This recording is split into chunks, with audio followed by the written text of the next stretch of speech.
And we're live here on YouTube. I'd like to welcome those listening in podcast land. I'm a week behind, but I will get that done before I go to bed tonight. You have my word. As long as we don't go 3 hours. Which we won't. You'll be asleep if we go 3 hours. But we're going to have a good time. Rich, how's your week been? Week 2, or second full week back at work was a little bit more laid back as we got things kind of caught back up from being off for 5 weeks to help with due to the newborn. So it was good. It was nice. Didn't feel as chaotic, I guess, today of trying to play and catch up. So yeah, I think after 3 weeks, for me, it always, 3 weeks is about when it feels like you're in, it's no longer, I don't want to say it's not new, but it feels like you're just doing life, kind of, Mm-hmm. And so no, my apologies. It's the third week. It is my third week back. I thought so it now was. it does. Yeah, now it seems like it's more of a new normal. Yeah. So and you're getting those things down, and it's gonna be good, and then you'll settle into it, and everybody's growing well, and everybody's doing what they're supposed to. Mm-hmm. Good. Oh yeah. Good. And then on top of that, anything else good going on this week? We get to have baby Vinny gets to have his day at church on Sunday, Nice. getting recognized with the church and getting baptized on Sundays. Okay. So we're going to be hosting family for that and celebrating Mother's Day with Amy's side of the family while they're in town, since they got other things going on. They have other things going on Mother's Day with. Yeah. Won't be able to make it up and celebrate on the same day, so it'll be nice to have maybe a less chaos, less of a crowd for Amy's first Mother's Day. Yeah. Do something good and fun for that. That'll be great. Okay. With that, Rich. How was your week? You were talking about it in the before Yeah. we went online. You had It was kind a of an rough odd week. day. It was a Rough rough week. They do. We did our. We did our Operation power. or Project Homecoming. We did our power of choice presentation, which is a simulated car accident that then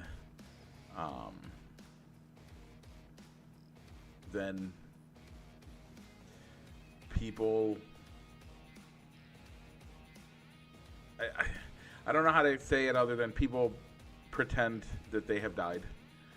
And then as they've died, throughout the day, they have other people die, and then that part's weird, but the rest of it, it's a little triggering for me. I have some history on some stuff, and it can be rough, and it was. And so there was a few times that it got real rough, and I just needed to take some time off, and I did. And after I did that, it's been, yeah. So it was a kind of a rough week, but we made it through, and we're good. Everything seems to be going well now, and we'll have some fun. We have the rodeo is in town today, or this weekend, so we're going to go see the rodeo a little bit. So that'll be fun. And then, other than that, we're just going to have a good weekend. So it's also, by the way, citywide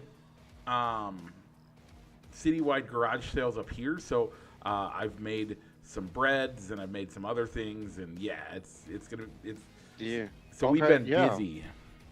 Yeah, we have citywide garage sales in Walcott that the missus is going to go to tomorrow morning, which is the other reason why we're talking on a doing a night show Yeah. this weekend. We haven't done a night show in a while. No, it's been a while. It's been quite a bit. But it's always good to do a good night show. Those tend to have some fun, and we get those done. And then the weekend feels a little longer with them, I think. But anyway, speaking of the show, we got a lot to talk about as we have the entire draft to talk about. It's a lot to go on and a lot to unpack. We're going to give you our best and maybe our worst of the draft, along with our Bears pick. Rich, what else do we got? Well, Mike, we got to talk. We got to give our obligation. We got to do our I'm not even going to try to say it. Any obligatory. Our MB. That's the word. Thank you, sir. NBA and NHL check-ins on our adopted teams for the playoffs. Talk some Cubs baseball, as well as give you what happened in the world of NASCAR, and probably a Cletus McFarland update as well. Mike, what do we got to do first? We got to go ahead and roll that intro.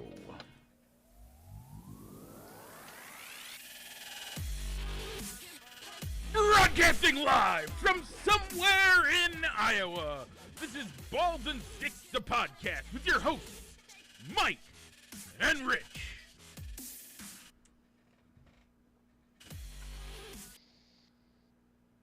And we're back. Okay, with that, Rich, we have a poll question this week. This week's poll question is rope climb versus kickball. Yeah, that to me seems like an easy and obvious statement. Yeah. Anything other than one of these is ridiculous. Yeah. Now the thing is, I know that I don't ever recall having to do the rope climb. We did the rope climb.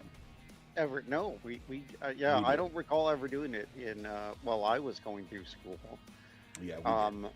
It's in a regular rotation at the gym that I go to, of having some variation of doing some sort of variation of a rope climb. Yeah. And I still can't do it to this day. So. Oh yeah, I could back then. I was much better, but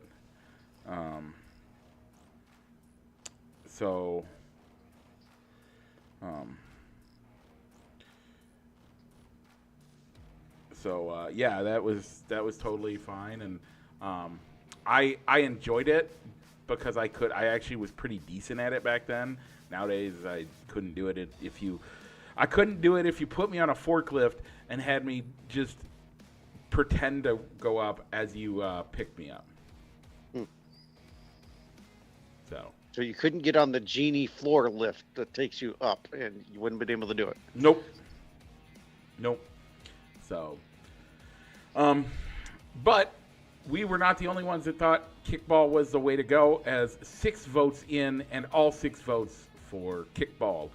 Votes were me, Heather Marie, Danielle Hart, Brandon Close, Pete Kincaid, and Mr. Rich Hendricks. All right. This week's poll question, which we'll probably get up tomorrow morning, will be dodgeball, regular dodgeball, no special variation of dodgeball, which got ranked number 7 when we made our list, against square dancing, which got ranked at 28. Square dancing and dodgeball. Yeah. So you can find our poll questions at Fans of Balls and Sticks over on Facebook, and usually Mike and I try to share them as well. Now, before we get into the show, we do have to give a shout out to friend of the show, Bernie Calkins, on the 29th, posted a banana ball highlight of Robert Anthony Cruz's backflip catch landing like, I think it's Spider-Man from and he's quoted as saying, "I'm fully prepared for this to be the best catch I ever make." So, Bernie, thanks for sharing that. That is I don't know if Rich has seen the clip I'm talking about, but it is a great clip. We do 100% love Banana Ball around here. I'm really bummed. They are coming to Des Moines, Kansas City, and Minneapolis this year, if I remember correctly. Now, it might not be actual Banana Ball, but the Savannah Bananas of Banana Ball, but some variation thereof will be played this week or this year in all of those cities, and I'm not going to get to go. It's not Des Moines. They're doing a game at Kinnick Stadium in Iowa City. Oh yeah, that's right, Kinnick Stadium. It's not. Isn't that 4th of July week? I think it might be. My wife would murder me if I took another family vacation and decided to go around to a sporting event. Around a sporting event. and I decided to skip it to go to said sporting event. Okay. So, yeah, I don't think I would be allowed to do that. Even though Chicagoland is 4th of July weekend as well. So. Yeah, that's right. Yeah, the Chicagoland race is. But yeah, I think I've been like getting kind of a little bit sucked back into a little bit with Facebook, and I think the current player that's been popping up on reels for me is a Banana Ball guy that plays for the Clowns franchise. That he's created like a nickname to where a nickname or persona that he's an old-timey like baseball player from the 1800s that's come back to play. That old guy actually, old knuckles. Yeah, the knuckleball, and he's a knuckleballer. He imitates. He'll like put out a video. It's like, guess the batting stance, and it's him like hitting a baseball. It's him mimicking a stance or a batting style from somebody. Yeah, that guy is pretty cool. I think he has some really cool stuff that he does. I have very much enjoyed a lot of his content and would love to, like, again, like, it's one of those things where in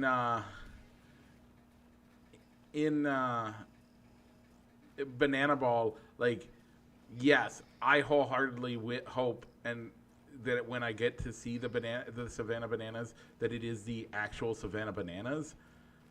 But I don't know that I'd be mad if I had to see other people from the Savannah, like that guy. If I got to see him play, I'd be pretty happy. Yeah, I think. And the other really cool thing that I think that they've talked about wanting to do more is have pop-up games. They played a game. They played a game in at Texas A&M's football stadium, and they worked with a local high school in the area around. In the area around where Texas A&M is at in College Station, Texas, and they played a game which had like 1,000 people capacity at a high school crowd at a local high school or independent ball stadium there, and they didn't skimp out on any of the normal game day atmosphere. They still had the music. They still had the music. They still had the players doing all their normal in-game antics and in show like entertainment in between innings. And I think they said at this game they even had the All-American Rejects give like a post-game concert. Wow. As well at a tiny, like they popped it up. They worked secretly between the high school and the team and the minor league team that shares the stadium with the high school, to where the kids got out. The kids got a half a day off of school to facilitate them, and they've talked. It sounded like the Jesse Cole the founder of Banana Ball was saying they might be doing more of these random like pop up games to where they broadcast out that they're going to be having the game where it's going to be at, and ticket no official tickets, just first come first serve to Come, get into the game. man, I wish I could get them here. They actually upgraded our stadium last year, our baseball stuff, and it was kind of amazing how nice it is. I would rival it with anything. Like it rivals what we had in the in the in the when I was in high school. Like we have stadiums that rival baseball stadiums that rival that. So I thought that was kind of neat to see them, because I mean, there's, if you're in the area already traveling by bus in between, or you have your, now that they have six total. No, yeah, they're up to six total teams now. You could continue to make more money, and you could turn around and have those two teams pop up as random pop-up game. yeah. So, okay, with that, Rich, let's move on to actual baseball, as we're going to talk the MLB, Okay. and then from there we'll keep making left turns. So with that, the Cubs week in review. The Cubs played 2 against the Dodgers, losing both of them. 3 against San Diego, winning 2 of 3. And then finally 1 today against the Diamondbacks, making them 3-3 on the week. Rich, you said 4, I said 5. We were close, but close is only so far as you were 1 away and I was 2 away. This week they have 2 against the Diamondbacks, 4 against the Reds, and 1 against the Rangers. Before we give our answer on how many we think is going to happen this week, let's talk about, how do you feel about this last week of baseball? For me, I'm going to give a quick, man, is it just me, or is our pitching staff just getting beat up? They really are. It's man, where the Okay. I'm glad that we have the pitching depth that we have Yeah. to kind of cover for Justin Steele working his way back from an injury. He doesn't have a timetable for a return, as they were saying this week that they had to shut him down due to elbow soreness. They had and then they lost Cade Horton for the year, but at least Colin Ray has come back and is eating innings and putting up decent starts. Well, and Porter Hodge is out, and Riley Martin is out for 8 weeks, is the guess. I mean, it's just... Daniel Palencia, so you lost your closer. So it's like, it's just a rough... Like, if we were healthy right now... we'd be a scary team to play. But we have 1, 2, 3, 4, 5, 6, 7, 8 pitchers that are on the IL list right now. 8. Justin Steele is going to be reevaluated in a month. Like, they're not even talking. He's not going to be back for a month at the earliest. That's when he gets reevaluated to start working out again. Mm-hmm. So what was expected to be maybe a mid-July All-Star break return could even be pushed to September. Yeah, could be pushed to September, or even telling him, "Sorry, that's the other question. We're gonna slow down your recovery timeline, and we'll see you in 27." Like, are we? And again, I think that's how the team bounces back, how the team does stuff. It looks like Palencia he's looking good. He's potentially going to return soon. But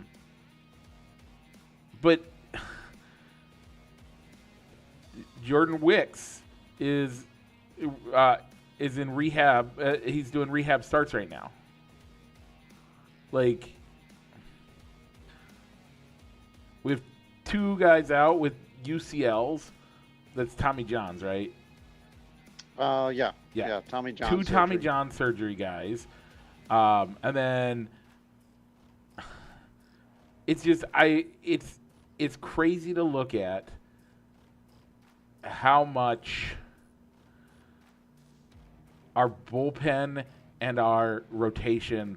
We have 2 guys out in the rotation, 1 out for the season, and Justin Steele. At what point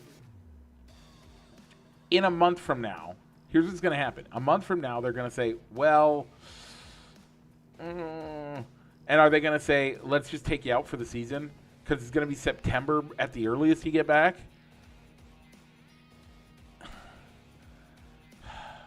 Steele doesn't strike me as a guy that you would put in the bullpen to be a bulk reliever, or a guy that you just give us an inning and make him your setup man, the Palencia, or a different, or maybe another closer that you acquire at the deadline. And so now we're either like, is he the guy that is he a? I don't know his contract. Let me look his contract up real quick, because is he trade fodder? No, I don't think he'd be trade. I don't think he'd be a guy that you trade off. I'm just, at what point do you say, hey, I don't know. That's the problem. Like, we're sitting here. What can we do? Like, I think the guy, if you're looking at a minor league roster, the folks that you'd probably look at as prospects that you could trade to reinforce the rotation, it's going to be infielders, because Nico, Dansby Swanson, and Alex Bregman, we've tied them up.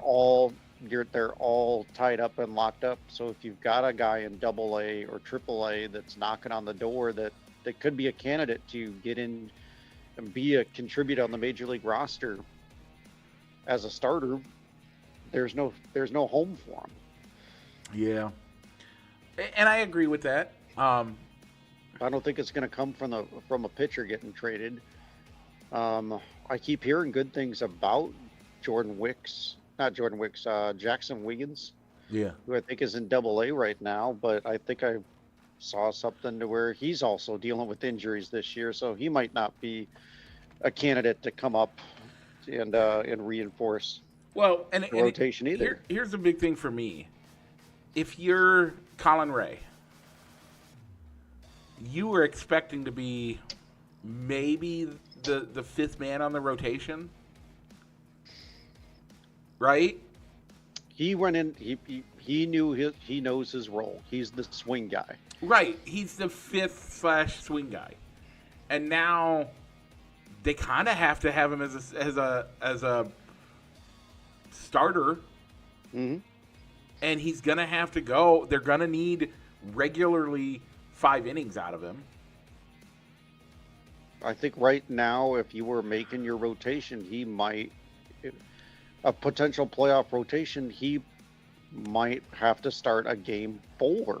Yeah. Depending on how you stack up your rotation. I'm saying even right now, though. Like, right now. He is the guy. Like, he is... He's up to probably being the 4th guy in the rotation when he's normally your emergency starter, who's your swing man or your spot starter right now. So right now, do you put Boyd or Imanaga on as number 1? Or we're gonna go 1-2, and then you had Jamison Tejon. Yeah, and then Colin Ray. Oh yeah, that's right. We got Edward Cabrera. You got Edward Cabrera too. Yeah. I don't know how.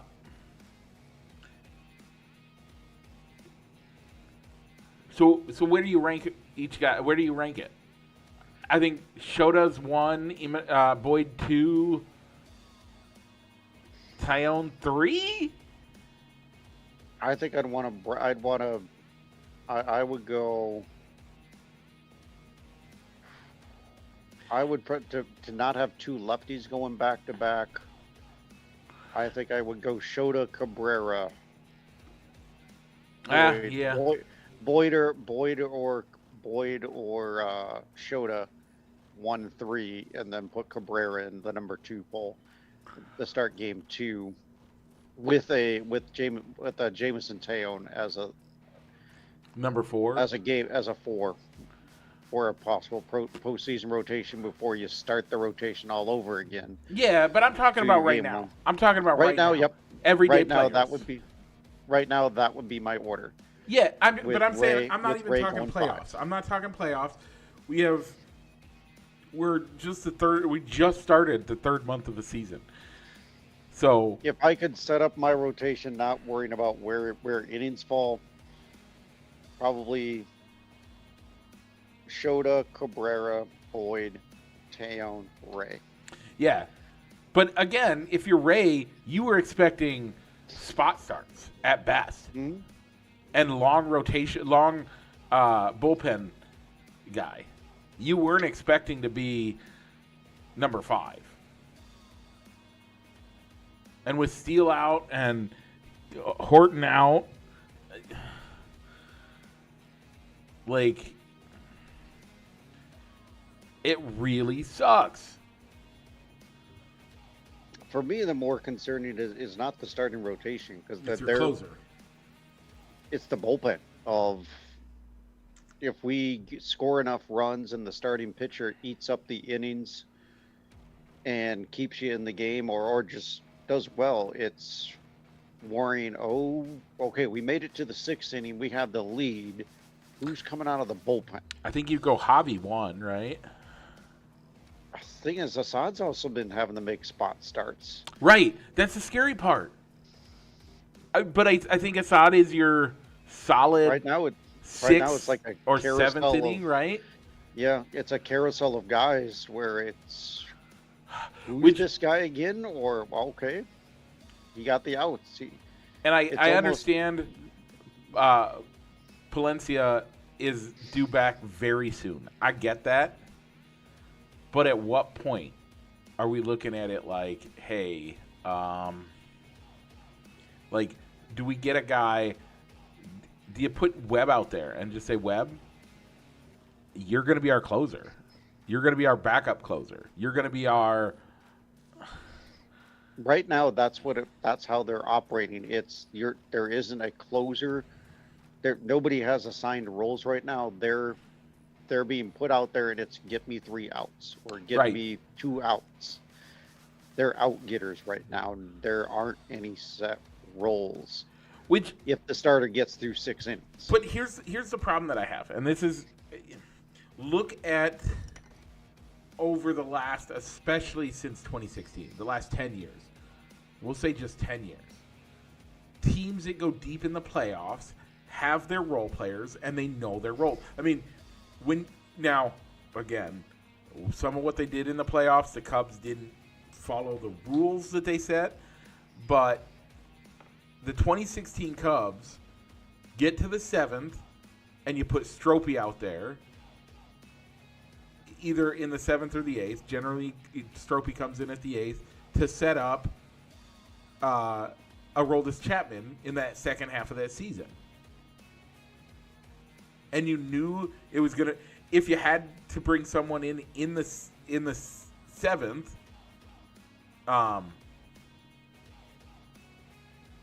I can't remember who it was, but your setup guy, your eighth inning guy was Strop, and your 9th inning guy was Aroldis Chapman, and that's what we're gonna do, and we know those roles, and those roles, having guys in routines every day, knowing what they're doing, that consistency is what builds up the ability to continue to make runs like that 9-inning, 10-inning win. Or that 9-10 win sets, and it helps you put those together. having guys know and having expectations that, hey, it's day 5. Colin Ray, go out and get us 5 innings. Now we're going to bring in Webb, and then after Webb, we're going to bring in Brown, and after Brown, we're going to bring in, at this point, hopefully soon Palencia, but it's going to be whoever, and start getting those roles established. Because if any of we have good starters. We have guys that are good starters. I would even say Colin Ray can do a decent job starting. Mm-hmm. So as we look at that in our top 5, if they get through the 6th, if they're handing the ball off in the 7th, we don't know if we trust it. So can council solidly say, hey, Matt, we're going to take you out. Yeah, we know you probably have an inning or 2, but we're going to save those innings for the end of the year. No, he has to let him go now just to get wins. And that's not a great place to be in right now. But So they are getting it. They're getting it done, and at least maybe going to, from the outside, from a outsider's perspective of, wait, who is this guy? Or we just called this guy up to fill a hole in the bullpen. You're at least exposing them to see, all right, what type of role could they be in once we get Palencia back and we can start having more assigned roles again. Yeah. Or you start seeing, all right, could this guy work for the second half of the year once you get closer to the trade deadline, or see what middle relievers are out there, or the expansion, be able to acquire, or expansion rosters, or any of that. Yeah. Okay, Rich. Let me reiterate what we have. We have, 2 more with the Diamondbacks at home. 4 with the Reds at home, and 1 in Texas against the Rangers. I'm gonna go with 4 wins. The game that really stands out to me is those 4 games with the Reds. They're currently leading the division, so it's gonna be important to start stacking up those wins within the division to give yourself some distance. And the Reds don't look like a serious contender this year. By the way, the Reds are tied in the division right now. So let's put that one out there first. We're tied for the division lead. So, the last at worst you need to split with the Reds, if not win the series. Yeah. So I'm gonna go with 4, only because the bullpen is in flux right now, to where you're really hoping that the starter goes 6, if not 7. Yeah. To relieve some pressure on who you're gonna put in after that. But I think 4 out of 7 with those teams sounds pretty good. Would be a good record. Yeah, I like that one, and I'm gonna agree. I think 4 is about the right number. Speaking of the standings right now, did you see that in the last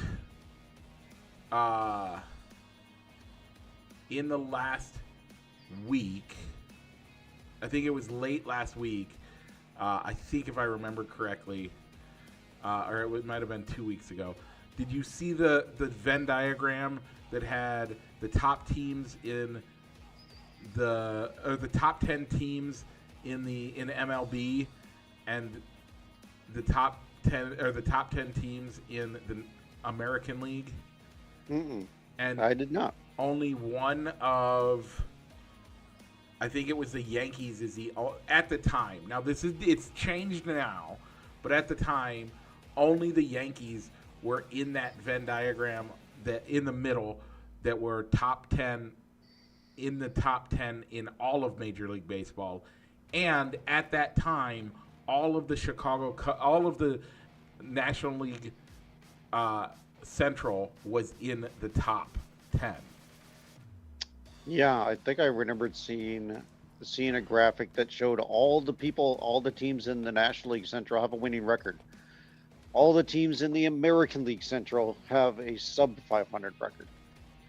Yeah. It's crazy to see how good this division is right now. And two teams are really disappointing right now.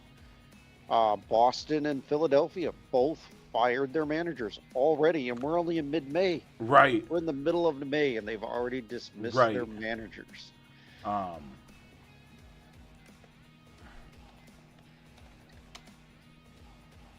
I want to say, man, I want to find it because it was a crazy stat that at the time the only teams that were in the top 10, or the only team in the American League that were in the top 10 was the Yankees, and every team. And how crazy is that? How crazy is that? Okay, with that, Yeah. Rich. Yeah, if you'll find it, make sure to put it up on the Fans of Balls and Sticks page. Yeah. If you find it. But I think the thing with the Phillies is they pointed out they're fairly certain that this is the first time where there's been a father-son manager GM combination. As I think it's Preston Mattingly is the general manager of the Phillies, and his dad Don Mattingly is the interim manager. Yeah. Being elevated from the bench coach. It's ridiculous. That's kind of cool. I like that. But with that, Rich, do you see what's coming up next? Are we making left turns? Yeah, we are. You know what's after that? It's probably another left-hand turn, and tell them why. Because we're heading into the NASCAR corner, presented as always by Triple I Sports Cards Incorporated, Moline, Illinois. Check them out for all your sports memorabilia needs on 5th Avenue in Moline or on their eBay store. Once again, that is Triple I Sports Cards Incorporated. Rich, last week we were in Daytona, or we were in Talladega. We were in Talladega. We were going fast. We want to go fast. So, you picked Todd Gilliland. I picked Kyle Busch, and by one. Mm-hmm. And I think for a super speedway, that's really good. Picking us both getting darn near top 10 drivers. I did get a top 10. You did. Darn near got I a top 10. Darn near got it. 10 and 11 in favor of Kyle Busch finished in position 10. Todd Gilliland was 11th. And Mike, your winner, the Hurricane Carson Hocevar. So I like that. Do you want, okay, where do you want to start in this race? Because there's a ton to talk about with this race. I had to watch it passively last week. Okay. Because we went and visited. We were over at Karen and Ron's house, so watching it passively. And then the other reason we were over there because a friend of the families were coming over to see the baby. So I missed the end of the race, and we watched like the recap at the end. Please tell me you saw the coolest celebration ever. I did see the celebration. Okay. Do you want to start with the celebration, the win, or the big one? Let's start with the big one. Okay. So, this was one of those big, like, Rich, and I don't know if you've truly seen a wreck like this since you've been earnestly watching NASCAR. Have you? There have been a lot of Daytona wrecks in the 500 that have taken out a good chunk of the field that I think I've seen. To me, but tell me why this big one stood out to you. This is what big ones looked like in the 90s. Like, it really is. It was all of the cars. It was all of the, like, it started in the front. It was crazy, crazy developments. Like, it looked to me and felt to me like a big one circa 1996. The past few years in modern memory, yes, there's been big ones that take out like a lot of the field, but we haven't had one that's taken out 3/4 of the field. And this one looked like it. Now, thankfully, these cars are a lot stronger than they've been built in the past. They have a lot more protection for the drivers. It did not look as scary of a wreck, but there was a lot more wreck. I think in total there were like 5 people that were not actually involved in the wreck. 5 or 6 people. Yes, there were more that made it through with minimal damage, but according to Fox and their analysts of replay and all that stuff, it was only something like 5 or 6 that truly made it out unscathed. It was crazy to me. It was glad to see how good these cars were and how resilient they were, but it collected the entire field. I will argue with anybody right now that this 100% was not Bubba Wallace's fault. Bubba had very little to do. Like, he didn't cause it. He was involved in it. So, but then the rest of the race I thought was pretty good racing. Yeah, my favorite driver, Ross Chastain, was up front for a big chunk of the race. We thought we were hoping that he'd hold on to the win, but Carson Hocevar was your winner. Wow. Yeah, and Carson Hocevar. That was a really neat victory lap celebration of him. Yeah. He climbed out of the car, got back into the car, and he said he unhooked the steering wheel, popped the clutch, put the steering wheel back in, and because of his height, was able to goose the throttle as needed, while sitting on the door, driving down the front stretch. Coolest. I've seen tons of them. My former favorite was the Polish from Kowicki, the Polish victory lap, which is a victory lap backwards, which was really cool. But seeing what Carson Hocevar doing that was awesome. It looked great, was really cool. And then at the end, to be able to then do a burnout against the wall was also really cool. I loved it. I was here for it. I thoroughly was good. So yeah, I think I liked the commentators. I think they made a remark of, well, I wonder if we're gonna see a NASCAR safety rule come out about this next week, saying that to not do that, or if Carson Hocevar, if that's going to be his signature.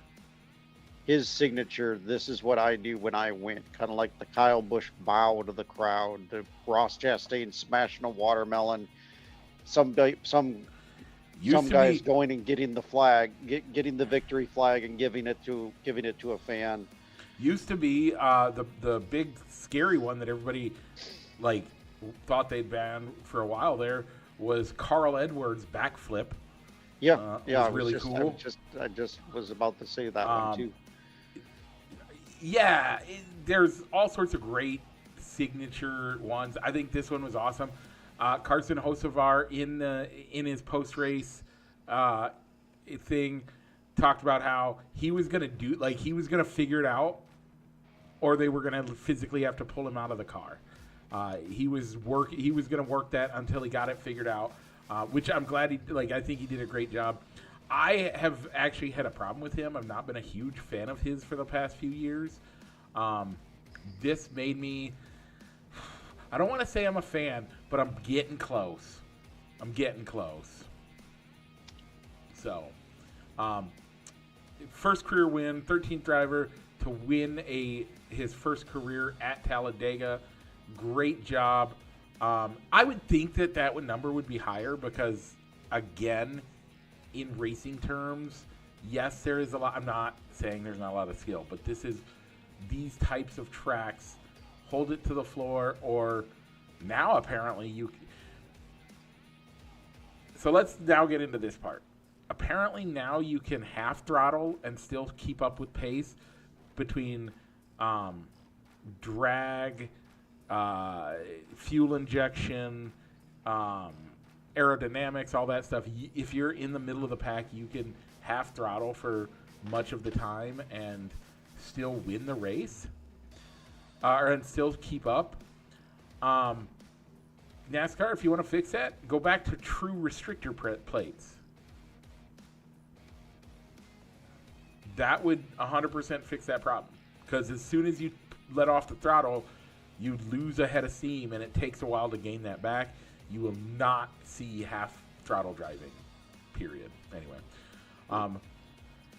Rich, you are 7-5 on the season. This week we head to Texas. Everything's bigger in Texas. For the Worth 400 at Texas, I'm going to pick Denny Hamlin as I have honors for the first time in a while. Yeah. You finally got to be the control car. So, Mike, I'm going to go with Brad Keselowski. Okay. Besides this guy's got a top 10 history at this track. Besides last year's, I think, where he finished in the low 20s. I'm assuming probably due to a wreck. Other than that one start, he's got a top 10 streak going all the way back to 2019. So I'll go with Brad K. Okay. With that, Rich, let's do a quick Cletus McFarland update, as we have still a lot of stuff to talk about and not a ton of time. We got into the weeds a couple of those. Real quick, Cletus McFarland almost won the race at Talladega. Mm-hmm. Came in a very close second. Led a bunch of laps, a bunch being like 5 or 6. Still did great.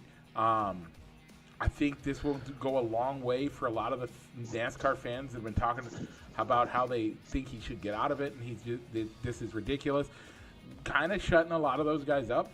I think it's one of the best things for NASCAR. If you look at the numbers he pulls in, it is amazing. Go Cleat. So, yeah. I actually watched that ARCA race because they aired it. So see where he was. So. And with that, Rich, go ahead and take us out. All right, so this has been the NASCAR Corner, presented by Triple I Sports Cards Incorporated, Moline, Illinois, and you can also find them on eBay. Triple I Sports Cards Incorporated. So, Mike, let's stop making left-hand turns and go to indoors into the arenas of the NBA and the NHL. Mike, our adopted teams in the NBA, the San Antonio Spurs, my adopted team, won their round 1 series against the Blazers 4-1, and will take on the Timberwolves starting on Saturday. Rich, my Thunder are won round 1. They swept the Suns, and they will play either the Lakers or the Rockets, whoever wins that series. And I don't know when that'll go because we still got 2 games left in that series, 2 or 3 games left potentially in that series. So yeah, they're playing Game 6 right now, and I'm assuming if the series goes to a Game 7, that would have to be on a Sunday. Yeah. So Sunday, because the NBA doesn't like to play back-to-backs, especially in the playoffs anymore.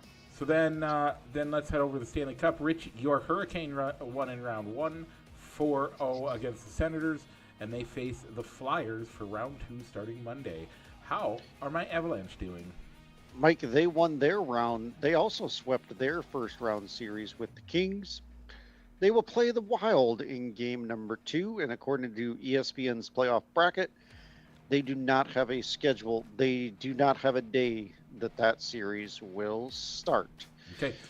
With that, Rich, let's we got 10 minutes left in the show. Let's just go with the Bears then. Just the Bear. We'll just talk We're the going to Bears. give grades next week as we talk about the NFL. We're going to talk the Bears. This week, the Bears draft. Let's get to that real quick, and we will which page is that on there? It is. Okay. Oh, okay. So I'm going to give the Bears an A-.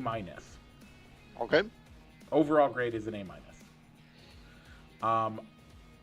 So let's start with, according to all the experts, I don't necessarily agree, but their needs were an edge rusher, a defensive tackle, a safety, a center, wide receiver was what they had. Now, I think the Bears did a good job.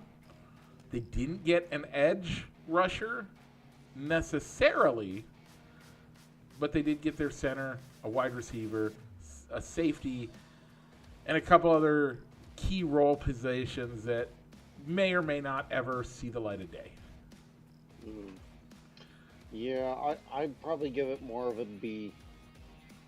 The center? I was on board with the safety and the center pick, but the rest of the picks, a tight end in the 3rd round. Yep. That's probably going to be number 3 on your depth chart. And a blocking tight end, which blocking tight ends a blocking tight end. Yep. A blocking tight end in the NFL, they're becoming less and less common. So yeah, is that any Zamarian Thomas, who's more projected to be a kick returner? Yeah, in the 3rd round. Yeah, that right now. I like. Now I think I like the Malik Muhammad pick in the 4th round as a corner, but you needed an edge rusher. Yeah, you needed an edge rusher, and the closest thing you got to an edge rusher is probably a guy that's projected to maybe be an interior lineman in the 6th round, and 6th round picks. He was a 6th round pick for a reason. Yeah. But I think, as I said last week, looking at, all right, who was on the board in the 3rd round, no really edge rushers really stuck out to me. So maybe I'm assuming they went to their board and went with best available based on their board. So that's where the tight ends. I think, and I give them I'm giving them bonus grades on the bonus points for Dylan Thiesemann. Yeah. Because he slipped. He slipped down to us. He should have been up by where the Vikings were. Mm-hmm. Which was 4 or 5 picks above where we got him.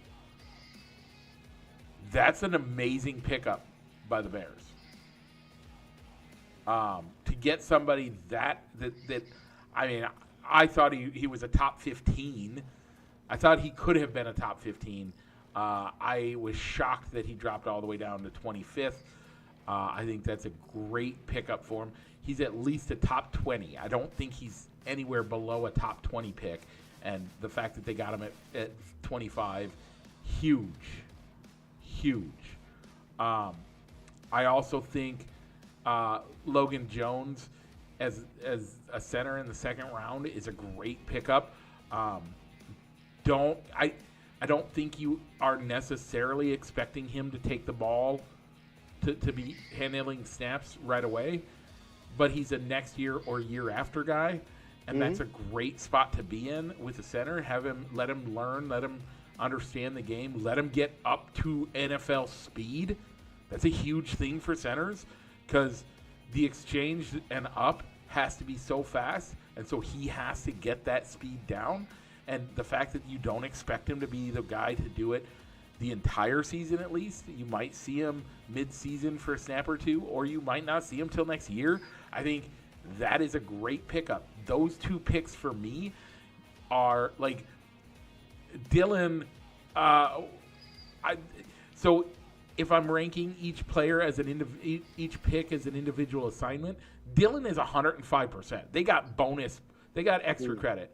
Jones, I think, is like 102%, maybe even 103%.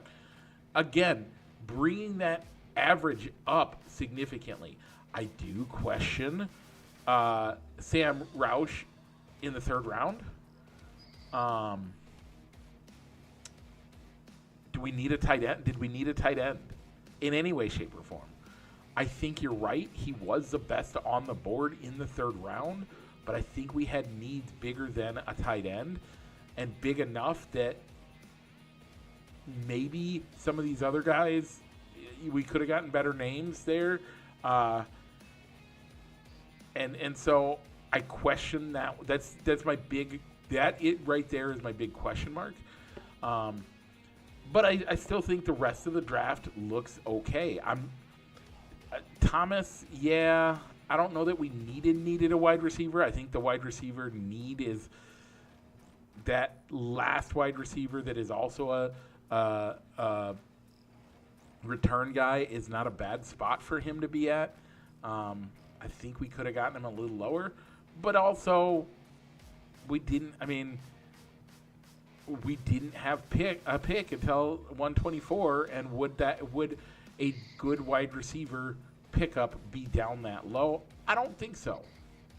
Maybe, but I don't think so. So I'm going to say I'm okay with it. I'm still going to give it an A-. Very well.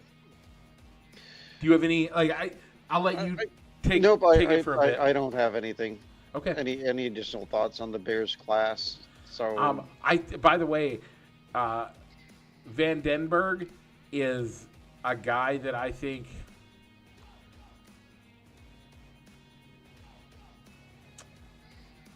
he's a depth guy, but I think he could develop and get some decent. You might see him get starts in a year or two. I think he could be a good guy that we grabbed. So, with that, Rich, anything else you want to say about the draft? I think Pittsburgh did a great job, by the way. Yeah, I was looking over their class as well. Oh, no, I meant the city. I wasn't talking the team. Oh. Did you, I thought they did as good of a job as anybody in the, for the drafts that we've seen the last few years. Okay. I think I remembered seeing something to where between the money that they had to pay the NFL to host the draft and all the extra security, that they lost money. They lost money on the endeavor. So yeah. I still don't know if I'm quite on board with the whole rotating the draft amongst the cities. I think I don't know. I guess I liked it when it was, you knew where it was going to be every single year. I don't mind the trading it in every year. I think that's a fun thing that they do. But what I will also say is, no, I don't mind it. I do like that. It also gives an opportunity for teams in the North that have outdoor stadiums to get a big event put on by the NFL. But could you imagine spending the money to go to the draft, and the only reason you go is to boo the commissioner? That seems like that's the only reason to go to the draft.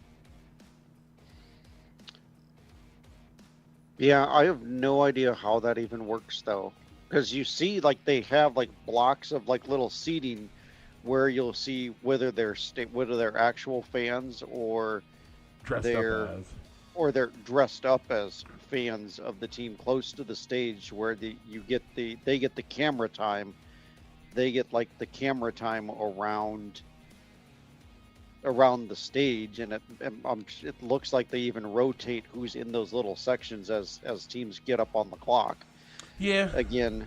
But I'm just saying, in general, is the whole reason you go to the draft to boo the commissioner? And that only happens when they announce that the draft is starting, because they're not. Oh no, they boo the draft. Everything. They boo him anytime there's anything but this pick. They boo the commissioner for any of those things. It's just ridiculous. I don't know. I don't think I'd want to do it, because I know that I get annoyed sometimes just watching it, because I see the little graphic on the bottom of the screen that says the pick is in, and they're still talking and going to commercials instead of the commissioner Yeah. walking up in real time to say such and so is the Steeler doing a little intro about, well, are you ready to know who your pick is, or Yeah.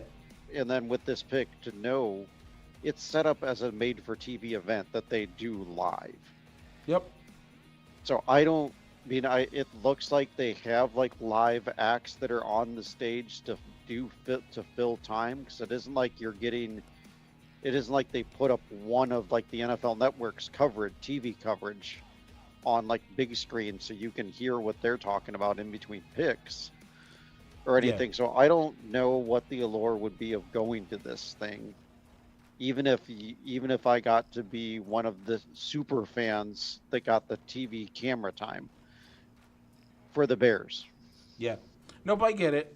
I'm not, but I'm just saying that I think it seems ridiculous to me. Anyway, with that, Rich, any shout outs before we wrap up the show and I give a quick esports update? I don't have any shout outs this week. Okay. So we lost again this week for Marvel Rivals. That Oof. makes us number 3 on the season. At the end of the season, they're doing a unofficial postseason, so we'll see how that goes.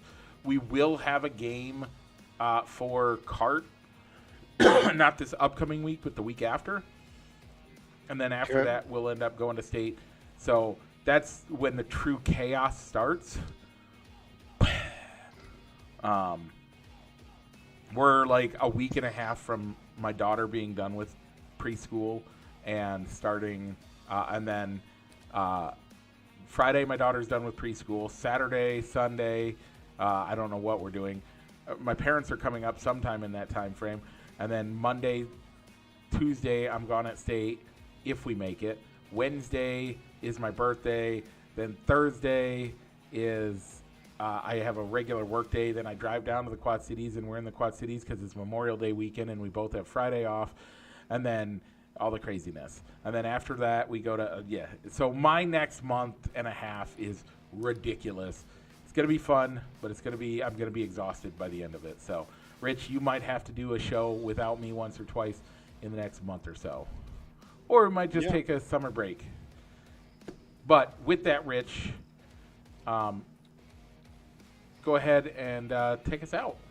Yeah. So before we roll as always, you can catch us on YouTube if you're listening to us in podcast land, and if you're watching us here on YouTube at a later date or live, you can also find the recorded episodes wherever on your preferred podcast platform, Apple, Spotify, and Google, to name a few.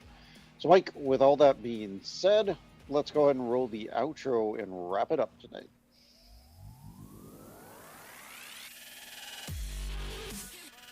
Broadcasting live from somewhere in Iowa, this is Balls and Sticks, the podcast, with your hosts, Mike and Rich.